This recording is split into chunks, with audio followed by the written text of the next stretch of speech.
శ్రీమద్ వేదమార్గ ప్రతిష్టాపనాచార్య వేదాంత ప్రౌఢకరాన అనంత గుణ పరిపూర్ణ వేయించే శ్రీ శ్రీమాన్ కేశవాచార్య గారి దివ్యశిలంగా సంబంధితురాలైన పరమ పదోత్సవం నిర్వజైన మహోత్సవతిలే పెద్ద కుమారుడు సమర్పించు వియ్యల్ సంభావనై, చిన్న కుమారుడు సమర్పించు వియ్యల్ సంభావనై, కోడళ్ళు సమర్పించు వియ్యల్ సంభావనై, బంధువులు సమర్పించు వియ్యల్ సంభావనై.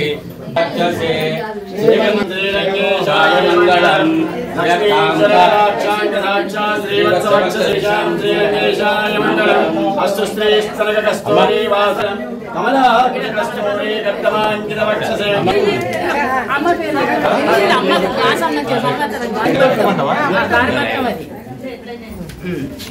తర్వాత పెట్టుకుంటారు ఇష్టం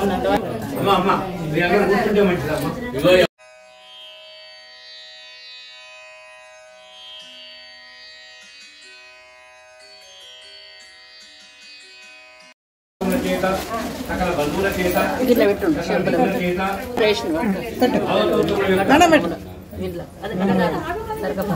సామీప్యము సాయుధ్యము ఈ నాలుగు కూడా చాలా విశేషమైనటువంటి గొప్పతనం కలిగినటువంటి నివాసమునే భగవంతుని దృష్టిలో. కాబట్టి అవి ఏమి ఎంచుకున్నా కూడా చక్కగా జరిగినట్టే లెక్క. రైతనైనా దాటడం జరిగింది, అన్ని లోకాలు దాటింది. తర్వాత అక్షలోకము, సంవత్సర లోకము, మాసలోకము ఇవన్నీ కూడా దాటి క్రమక్రమంగా ఆమె ప్రయాణం సిద్ధమవుతుంది.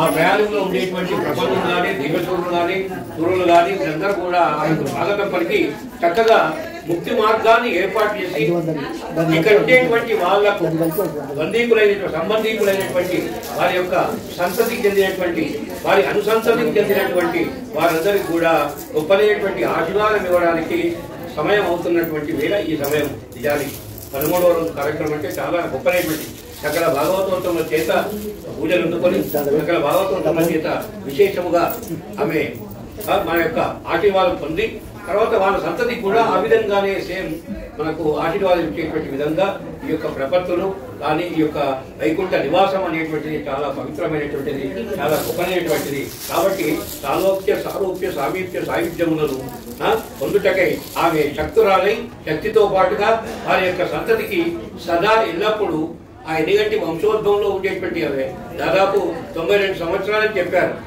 ఆ 92 సంవత్సరాలు అంటే మామూలు విషయం కాదు, శతమానం భవతి అన్నట్టునే నిజానికి. కాబట్టి అటువంటి ఆశీర్వాదము ఆ యొక్క వారి యొక్క పిల్లలైనటువంటి మీ ఇద్దరి పేరు ఏంటి సార్?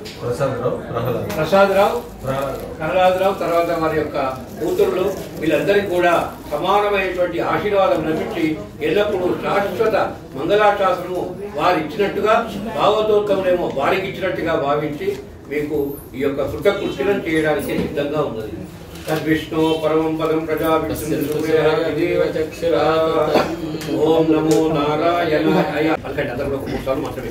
ఓం నమో నారాయణాయ, ఓం నమో నారాయణాయ, ఓం నమో నారాయణాయ. అందరూ కూడా భూమిని దాచుతారు. జై శ్రీమన్నారాయణ. ఏంటి అంటే రాత్రి కొద్దిగా క్లుప్తంగా నేను చెప్పడం జరిగింది. అసలు ఏంటంటే ఇప్పుడు మనకు రైలు ఉంది, ఎక్కుతున్నాం. ముందు స్టేషన్లో పోతే కొందరు ఎక్కుతున్నారు, కొందరు దిగుతున్నారు. ఇంకా కొందరు పోతే మన కొందరు ఎక్కుతున్నారు, మన దిగుతున్నారు. మన కుటుంబం కూడా అటు ఫస్ట్ తండ్రి తల్లి వస్తాడు, కొడుకు వస్తాడు, కోడలు వస్తాడు, మనమడు వస్తాడు, మనమడు ఎవరి సమయం వచ్చినప్పుడు వాళ్ళు పోతుంటారు. అయితే ఎప్పుడైతే మనకు బ్రాహ్మీ ముహూర్తం లోపల బ్రహ్మదేవుడు విధాత రాస్తాడు, ఫలాని చోట ఫలాని విధంగా జన్మిస్తాడని, ఫలాని ఇంత విద్య ఉంటుందని, ఫలాని ఇంత సుఖం ఉంటుందని, ఫలాని భార్య వస్తుందని, ఫలాని గండాలు ఉంటాయని పూర్వజన్మ సుకృతం చేత ఫలాని విధంగా నిర్యాణం చెందుతాడని కూడా రాస్తాడు. అయితే ఈ మధ్యకాలంలో ఏం జరుగుతుందంటే కొన్ని మరణాలు విచిత్రంగా సంభవిస్తాయి. అగ్ని ప్రమాదంతో దాంట్లో పడి దీంట్లో పడి అటువంటి వాళ్ళకి ఏమవుతుందంటే వాళ్ళకు ఆయుర్దాయం తీరలేదు, భగవంతుడు ఇచ్చినటువంటి ఆయుధాలు తీరలేదు. కాబట్టి వాళ్ళను పంపడానికి కోసం మన గ్రంథాల్లో ప్రత్యేక పూజలు ఉంటాయి. నారాయణ బలని అంటే ఎటువంటి వారు అటువంటి లోకాలు చేరుతారు. శ్రీ వైష్ణవులు అందరూ కూడా విష్ణుమూర్తి పూజలు చేస్తారు. కాబట్టి వీళ్ళు ఏ లోకం పోకుండా చక్కగా వైకుంఠం చేరడానికే సమాహితులు అవుతారు. అంటే ముందే ఊపిళ్ళు ఉంటారు, గురువు చవితి సమాసనం చేసుకుంటారు, ఎప్పుడైతే ఆ సమాసనం చేసుకుంటారో వాళ్ళకు ఈ తోవ ఈ మార్గంలో మనం మళ్ళీపోయినట్టే. మనకు ఆ యమ మార్గము నరకము అటువంటి అన్ని తప్పించుకుంటున్నాం మనం. మన దగ్గర మనకు లేవు. అయితే ఈ మార్గాన్ని అనుసరించి మనం ఈ మార్గం కూడా పోతుంటాం. అయితే నిన్న ఒక విషయం చెప్పాను. దేవుడు మరణం ఎందుకు పెట్టాడు మనకి శాస్త్రంలో? చాలా గ్రంథాలలో నేను పరిశోధన చేసి తెలుసుకున్నాను. మరి మరణం ఎందుకు పెట్టిందంటే కనుక పెట్టింది. ఎందుకంటే మనము ఈర్ష్యాలకు లోనయ్యి అంతా నాకే కావాలని కొట్టుకునుడు చంపుకునుడు ఇవన్నీ పెట్టుకున్నామని ఎట్లా వచ్చిన వాళ్ళని అట్లా తన దగ్గర తీసుకుపోవాలి, మళ్ళీ పంపించాలి, మళ్ళీ తీసుకోవాలి, మళ్ళీ పంపాలి, తీసుకుపోవాలని మనకు ఆ యొక్క ప్రణాళిక వాళ్ళు చేసిరు. దేవతలు త్రిమూర్తులు కూర్చొని ఆలోచించి చేసినటువంటి ప్రక్రియ. అయితే ఇలా భూమి మీద పుట్టడం మన దగ్గర ఉన్నటువంటి అంటే జాతకర్మ ప్రకారము పురుడు 21 దినం నామకరణము వివాహము ఇవన్నీ ఎప్పుడు చేయాలి ఏం చేయాలి అన్ని శాస్త్రంలో మన ఋషిలు చెప్పినట్టు అవన్నీ చేసుకొని అంతిమ మార్గం అవుతుంది. అంటే అన్ని రుణాలు తీర్చుకొని ఉండాలి, రెడీ టు గో వైకుంఠం అన్నట్టు ఉండాలి. ఎప్పుడు పిలుస్తాడో తెలియదు అన్నట్టు. అయితే పిలుస్తాడు అంటే టైం వచ్చేదాకా పిలుస్తాడు. స్వామి కూడా టైం వచ్చేదాకా చూసి చూసి చూసి అప్పుడు అనుజ్ఞ ఇస్తాడు. స్వామి అనుజ్ఞ అయిందో అప్పుడు ఈయన ఆ ప్రయాణం అయిపోతాడు. ఇక అన్ని వర్ణాలలాగా మనకు యమకింకర్లు వాళ్ళు రారు, శ్రీయపతి వాళ్ళ కింకర్లే వస్తారు. మనకు ప్రత్యేక మార్గం ఉంటుంది, అర్ధిరాతి మార్గం అంటారు దాన్ని. ఎట్లా పోతారంటే దినలోకం, రాత్రి లోకం, పగటి లోకం, సూర్యలోకం, చంద్రలోకం ఇవన్నీ దాటుకొని పోయి విరజానదిలా స్వామి చెప్పి వచ్చింది. విరజానది ముడి అక్కడి నుంచి వైకుంఠం చేరుకుంటారు. శాస్త్రమణి మంటపం దాటి అక్కడ పోయినాక ఈ అమ్మగారిని అమ్మవారు ఎత్తుకుంటుంది. లక్ష్మీమాత నీలాదేవి ఎత్తుకొని స్వామివారికి ఇస్తుంది. ఎక్కడున్నామమ్మా ఇన్ని రోజులు అంటే చెప్తారు, కుక్కటిపల్లిలో ఉన్నాను స్వామి అని. ఇక్కడ మనం దేవాలయం పూజలు ఎట్లా చేసుకుంటుంటామో వాళ్ళు కూడా ఉన్నన్ని రోజులు అక్కడ ఉండి మళ్ళీ వాళ్ళ లెక్క ప్రకారము మళ్ళీ జన్మించడము మోక్షం చెందడము జరుగుతుంది. ఇది ఈ ప్రక్రియ. అయితే మనం ఉన్న నాళ్ళు ఏం చేయాలంటే అబద్ధాలు ఫస్ట్ ఆడకూడదు. మనము జీవితంలో నేను నేర్చుకున్న సత్యం ఏంటంటే అబద్ధం ఆడుతుంది. అబద్ధం ఆడితే మనం ఇవన్నీ ఏవి పనిచేయవు. ఈ మంత్రం పనిచేయదు, తంత్రం పనిచేయదు. వింటున్నారా? అందుకని ప్రతి దినము మనం రాసుకోవాలి. ఎన్ని అర్థమాన్ని అన్నిసార్లు సారి చెప్పాలి. దేవుడికి పండేటప్పుడు చెప్పాలి కట్టేసుకొని. ఎట్లా ఎంతమంది చేస్తారు కదా? అంటే సహజమైన వరకు మొదటి పాపం అబద్ధం, తర్వాత ఇతరుల సొత్తులు కాజేయడం, ఇతరులను పీడించడం. అయితే మనకు లక్ష్మీదేవి కూడా బడ్జెట్ ఇచ్చింది. లక్ష్మీమాత ఇక్కడ గవర్నమెంట్ బడ్జెట్ ఎట్లా పెట్టిందో మనకు లక్ష్మీమాత ఇచ్చింది. వ్యాసుడు మనకు చెప్పిండు. అయితే మన సంపాదన 100 రూపాయలు వచ్చినాయి అనుకోండి, 20% ఏం చేయాలి? పెట్టుబడులు పెట్టాలి. మనకు 20% ఇంటి ఖర్చులకు, 25% దాన ధర్మాలకు, ఒక 20% పెట్టుకోవాలి. పెట్టుబడుల కోసం, సంసారం కోసం ఇట్లా 100% ఆ బడ్జెట్ చూసుకొని ఒక భాగం మటుకు మనం దాన ధర్మాలకు మన పూర్వం దానికి చేయాలి. అయితే ప్రతి మనిషి కూడా జీవితంలో వైతండి గోదానము, ఒక గోదానం అయితే తప్పక చేయాలమ్మా. గోదానము అన్ని పాపాలను హరిస్తుంది. మనం బతుకున్న వేళ ఈ గోదానం ఎప్పుడు చేయొచ్చు అంటే అమావాస్య ముందు చతుర్దశి రోజు చేయొచ్చు. లేకుంటే మరణించిన 11వ రోజు కుమారులు కానీ వాళ్ళకి ఇస్తారు. గోదానంతో సమస్త పాపాలు పోతాయి. అన్ని పాపాలు కొట్టుకొని ఉత్తమ లోకాలకు పోయేటటువంటి సద్గతి మనకు సంప్రాప్తిస్తుంది. గోదానం వల్ల ఎన్నో రకాల మేలు చేస్తారు. సంతానం అవుతుంది, పాపాలు నశిస్తాయి, ఉత్తమ సద్గతులు పొందుతారు. కాబట్టి గోదానం చేసుకొని ఉండాలి. ఈ మధ్యలో కూడా ఒక గ్రంథం కొత్తగా వస్తున్నది. ఏంటంటే ఎవరి కర్మ వాళ్ళే చేసుకునేటట్టు. ఎందుకంటే భవిష్యత్తులో కుమారులు చేస్తారో లేదో. వింటున్నారా? నమ్మకం కోల్పోయారు చాలా మంది. కుమారుల మీద నమ్మకం కోల్పోతున్నారు. వాళ్ళు ఆత్మపిండము అట్లాంటి గ్రంథం కూడా ఒకటి తయారైపోయింది. ఇంకొకటి కూడా తయారైంది. ఇక చేత కాదు అంటే కాశీల రిజర్వేషన్ దయాల మనం డబ్బు కట్టేస్తే మనం ఉన్న నాడు మనం చూసి మన కర్మ వాడే చేస్తాడు. వింటున్నారా? అట్లాంటివి కూడా వస్తున్నాయి మనకు భవిష్యత్తులో. అంటే టెక్నాలజీ ఎట్లా అభివృద్ధి అవుతుందో మనం కూడా అట్లా అభివృద్ధి అవుతున్నాం. అంటే పూర్వకాలంలో కాశీ గయ ఇవన్నీ పోవాలంటే 60 ఏళ్ళు దాటినాక ముట్టకుండా చదువుకొని మెల్లగా రోజు ఇంత నడిచిపోయారు. ఇవాళ అట్లా కాదు, మబ్బున పోయి సాయంత్రం వరకు మళ్ళీ ఇంటికి వస్తుంది. అంటే టెక్నాలజీ ఎట్లా అభివృద్ధి అవుతుందో మనకు ఈ కార్యక్రమంలో కూడా అట్లా అభివృద్ధి అవుతున్నాయి. అంటే ఆచారాల ప్రకారము మాతనే ఉంటాయి. పలాని చోట ఇట్లా చేసిరు, పలాని ఇక్కడ ఇట్లనే చేయాలి అన్న రూల్ ఉండదు. అస్సలు కరెక్ట్ ఏతోవా నలుగురు నడిచినతో మనం పోవాలి. ఒక్కడు పోయింది పోవద్దు. ఋషిస్వాలు కూడా అదే చెప్పారు. అమూఢమని, ఇది చేయకని, ఆ రోజు చేయకని ఇవన్నీ వాళ్ళే చెప్పిపోయారు. దుర్ముహూర్తం అని, వర్జమని చేస్తే ఏమవుతుందో చెప్పారు. నేను కూడా నా జీవితంలో నిజంగా తెలుసుకోవాలని నేను మూడంలో ఒక పని చేసిన, సక్సెస్ కాలేదు. వింటున్నారా? ఎందుకంటే తెలుసుకోవాలి కదా. మనం నలుగురికి చెప్తాము, మనం ఆచరణ పెట్టి చూడాలి కాదు. అందుకని అందరూ మన పెద్దలు ఎట్లయితే ఇచ్చినో వాళ్ళు అయితే ఈ నమ్మాలి వారు రామాంజులు ఏం చేశారంటే మనకు తోవ చూపారు. ఈ పరమపదోత్సవం ఎట్లా చేసుకోవాలి, వాళ్ళు ముందు పోయిరు, మళ్ళీ మనం అర్చన చేసుకుంటాము, మీరు ఇక్కడనే ఉండండి మా కోసం అంటే మళ్ళీ దిగొచ్చారు, దేవాలయాలు ఉన్నారు. బ్రహ్మోత్సవంలో కూడా ముందు వారికే ఆ చేసి చూపిస్తున్నాం మనం. అది చేయండి, ఏ పూజ లేదు. పరమపదోత్సవం అంటే వెరీ ఇంపార్టెంట్, దాన్ని మించింది ఏది లేదు. కాబట్టి చాలా గొప్పది. గుళ్ళలోనే దేవతలే ఫస్ట్ ఆచరిస్తున్నారు, మనం ఎంత టోటల్గా. కాబట్టి మనం కొన్ని విషయాలు తెలుసుకోవాలి. మంత్రం చేస్తే, యజ్ఞం చేస్తే, తపస్సు చేస్తే మోక్షం రాదు. అయ్యగారు చెప్పిన మాటలు విన్నారు కదా, మోక్షం వస్తుంది. ఈ సమయంలో ఎవరైతే పురాణం చెప్పించిరో వాళ్ళకు పుణ్యం, విన్నోళ్లకు పుణ్యం, చెప్పినోళ్లకు పుణ్యం, మాకు మీకు విన్నోళ్ళకు అందరికీ కూడా పుణ్యం, వారికి కూడా ఆ పుణ్యంలో భాగం వెళ్తుంది. పురాణం చెప్పించారు కదా, దాని ఫలితం కూడా వారికి వస్తుంది. అంటే పురాణాల వల్ల కథలు అనేకం ఉన్నాయి. పురాణాల వల్ల కూడా ఉత్తమ లోకాలు దొరుకుతాయి. ఏమి లేదు, పాపాలు కూడగొట్టుకోవాలంటే ఉత్తమ మార్గం ఏంటంటే గుళ్ళ పోయి కూర్చొని ఎవరేం చెప్తా వినాలి. ఏ కథ చెప్తుండ్రు, ఏ ముచ్చట చెప్తుండ్రు, ఇట్లా వినాలి. అది కూడా ముక్తి, పుణ్యం వస్తుంది. దాని ద్వారా కూడా మనకు పుణ్యం సంక్రమింప చేస్తుంది. జై శ్రీమన్నారాయణ. ఓం అవివస్త్రాసు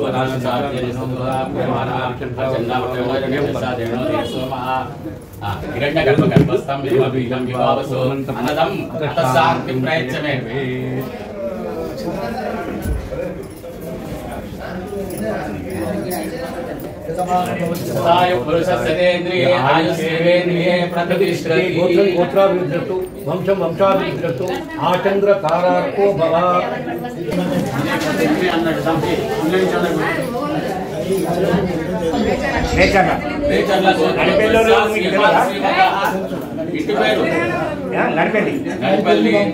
రాజేశ్వరరావు రాజకుమారి నామధరం పత్ని సమేతో అహం మీ గోత్రము ఉప్పల గోత్రోద్భవస్య శ్రీమాన్ పిప్పల గోత్రోద్భవస్య శ్రీమాన్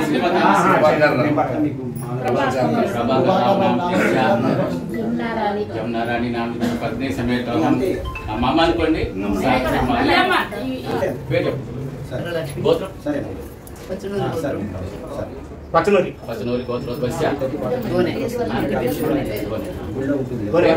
మీ పేరు వరలక్ష్మి నామదేశ్య అమ్మ అనుకోండి. అమ్మ అవుతారు కదా, మాతుడు అనండి. మాతుడు రాధమ్మ నామదేయ త్రయోదశి హాని వంశాంతరిస్తాం కులాభివృద్ధితం శ్రీమన్నారాయణ చెప్తాం. ఉదకుంభదానం పరిషే ఉదకుంభదానం తుభ్యమహం సంప్రదదే నమః. శ్రీవైష్ణవ బ్రాహ్మణాయ దాన సమయే ఇదమర్చనం. అర్చన ప్రార్థన కొంచెం పైనుంచి తీసుకో వస్తు గంధ ద్వారా అందురాక్షాన్ని పుష్టాన్ని కలిసి ఈశ్వరేదం సర్వభూతానాం తామిమోపక్వయే శ్రీయాం ప్లసజాత వేదవాదంతం నరసింహమార్ వసుకృష్ణభావ.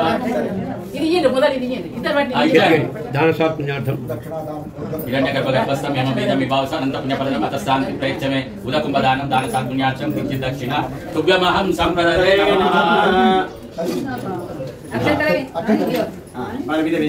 శతమానం భవతి జటాయు పురుషస్తేంద్రియాయ సేంద్రియే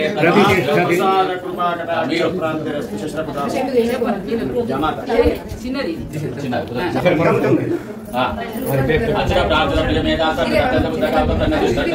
స్వామినః ఇదమక్షరం.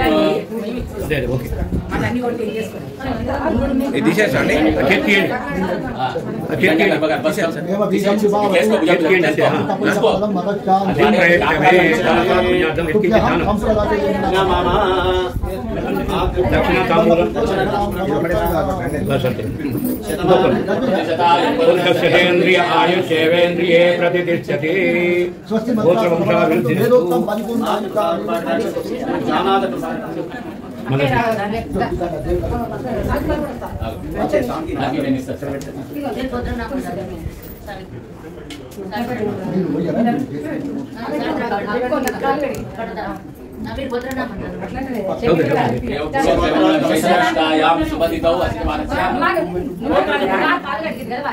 గోత్రం చెప్పండి.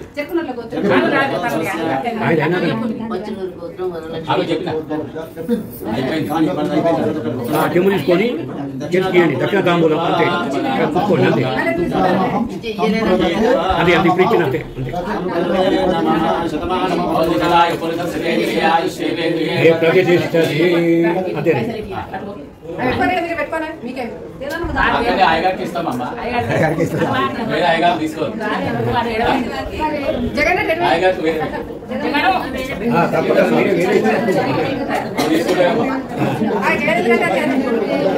ఇవన్నీ వారికి మీరు నిత్య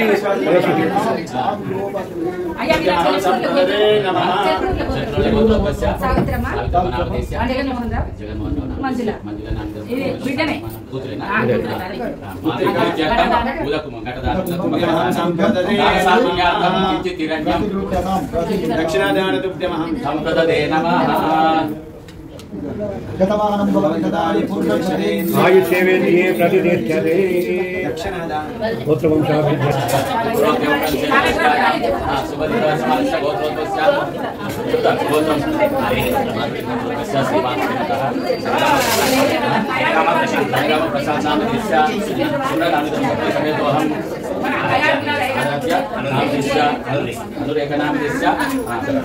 శ్రీమన్నారాయణ ప్రీత్యర్థం మాతామహి ప్రథమ పదోత్సవ దినే శ్రీ వైష్ణవ బ్రాహ్మణయ శ్రీమన్నారాయణ ప్రీత్యర్థం సాలగ్రామ దానం మస్తు కలిసి ఇప్పుడు దానం సాలగ్రామ దక్షిణ పట్టుకోండి. సాలగ్రామ ప్రత్యామ్నాయం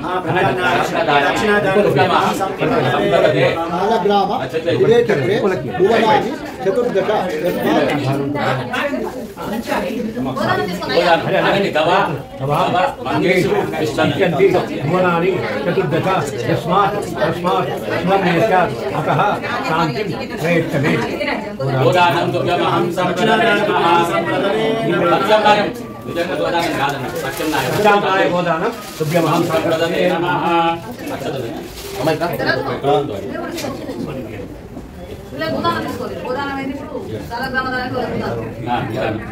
ఈ కాలంలో ఎవరిస్తారు గోదానం?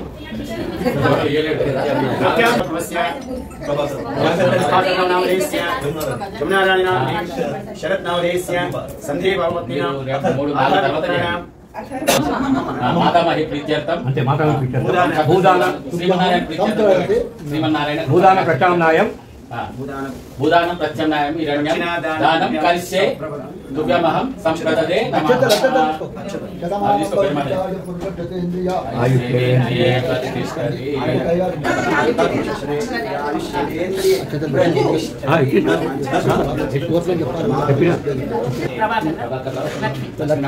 సమేతోహం చిన్నమైతది కనిష్ట మాతు ప్రీత్యర్థం త్రయోదశ దివసే శ్రీమన్నారాయణ ప్రీత్యర్థం ఘటదానం దుర్గమహం సంప్రదతే నమః. శ్రీమన్నారాయణ స్వరూపాయ బ్రాహ్మణేభ్యో ప్రార్థన ప్రియమేధా అగమక్షరం ఇమే పుష్పాణి ఇమే గంధా పుణ్యార్థం గతదానం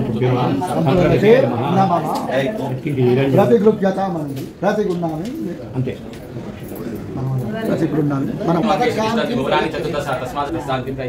గోదానం తుభ్యమహం సంప్రదతే నమః. శ్రీమన్నారాయణ ప్రీత్యర్థం రాజ్యమనామదేశ్య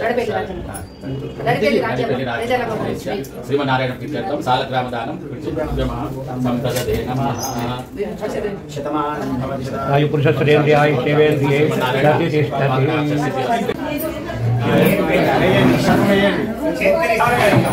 అమ్మ ఒక బట్టేసి గదేసి ఏం కాదు వేయండి, చక్కెర వేయండి, కప్పుకునేది వేయండి, నిండు వేయండి, వేసారు కదా అది కాళ్ళ దగ్గర పెట్టండి. సహస్రమూర్తయే సహస్రపాదాక్షి శిరోర్బాహవే సహస్రనామ్నే వృతాయ సహస్రకోటి యుగధారిణే నమః. గోత్రోద్భవస్య ఆచార్యస్య పాదాం ప్రక్షాళ్య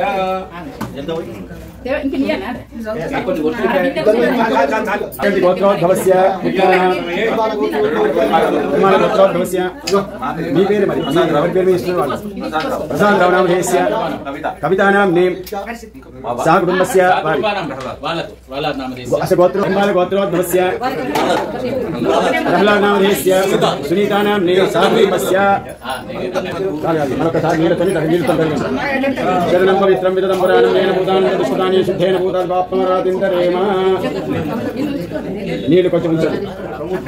ఆ నీళ్ళు ఆ పాదాల మీద పైన నీళ్ళు చల్లుకోండి. ఆ తాంబాలంలో ఉండే నీళ్ళు తల మీద చల్లుకోండి. నమః చేతి గంధం పెట్టండి. గంధ ద్వారా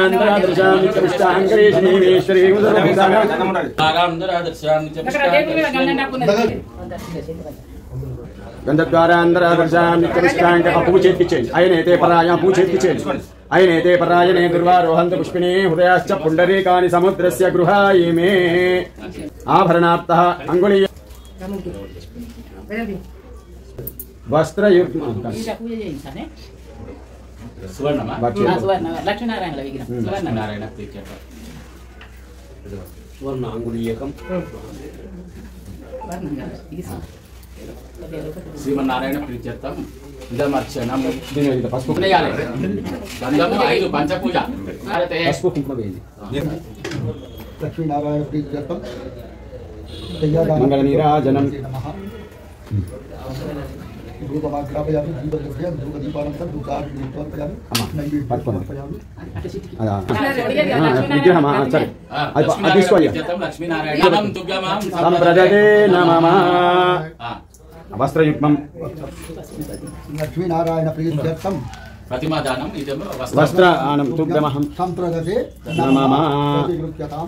అక్షతలు వేసి నమస్కారం లక్ష్మీనారాయణ కూడా ఇన్నే పెట్టుదయ్యా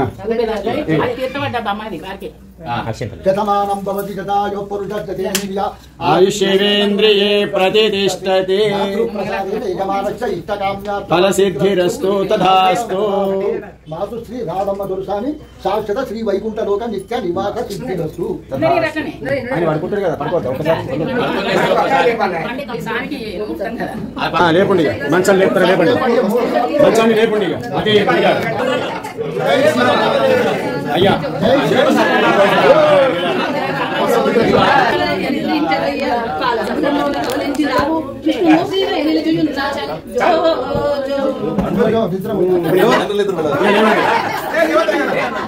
లేవాలి లేవాలి ఇంకా పని. నడిపోతున్న చెప్పులు ఈ కొత్త చెప్పులు చేతులు పట్టుకోండి. పాఠశాల దాకా అయ్యగారు దొరకపోయి రండి. మీరు సాష్టాంగ బోధ గురుముఖం ప్రపద్యాత్మవాన్ ఆరోగ్యం పరిముజ్య కర్మ దక్షిణ కర్మాంతరః దేవ నిరంకుశే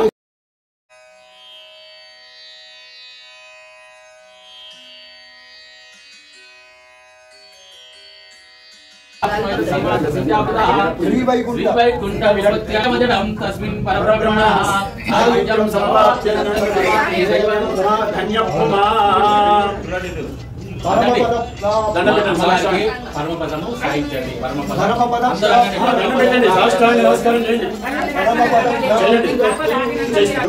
శాంతి చేకూర్చరయ పదమ పరమ ప్రాప్తిరస్తు తథాస్తు తథాస్తు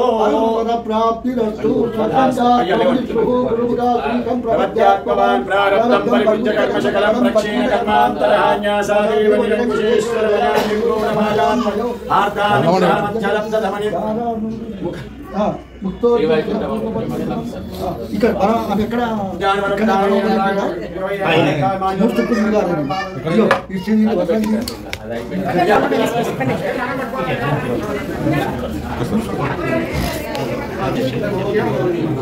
అని వెళ్ళిపోతున్నారయ్యా. శాశ్వతమైన పరమపద ప్రాప్తిరస్తు వైకుంఠ చెప్పలేసుకోండి గారు. నూనెనా? కొంచెం నూనె అట్లా రాయాలి. మనం హిందీ చేసిన అమ్మగారిని వైకుంఠ లోక పరమపద ప్రాప్తిరస్తు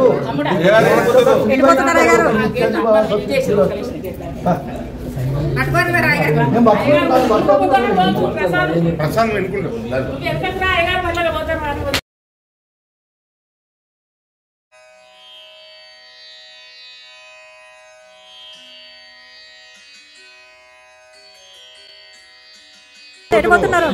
వైకుంఠ లోకం పరమపద అక్షర శ్రీ వైకుంఠ లోక